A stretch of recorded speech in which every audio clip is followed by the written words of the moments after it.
হায় যুবক, জীবনটা করো, ছোট জীবন গড়া যেতে হবে, কাটায় গেলে চলবে না। যে গড়া যাবে সেই আল্লাহর কাছে স্থান পাবে, পরিচয় পাবে, পরিচিতি পাবে। এই জন্যই সাহাবা ইকরাম জীবন করার পিছে দৌড়াইছে। যুবকও আজকে তো জান্নাতের আলোচনাই নেই।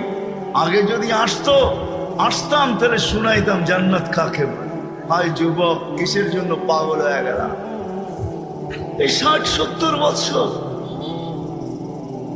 এই সামান্য দুনিয়ার জন্য হারায় দিলাম। এখন তো মেসেজ দেয় একটা করে আরেকটা, ঠিক না? এক মাসে 14 তারিখ আসে না? একটা মাস বাংলাদেশে 14 তারিখ আসে না? 14 তারিখ, হ্যাঁ, মেসেজ দিছে একটা। জাজপুরের জায়া দেখে, ত্রিমোহনীতে জায়া দেখে জুতা লয়া খাড়ায় রয়েছে। হায় হায় হায়, কক্সবাজার জায়া জুতা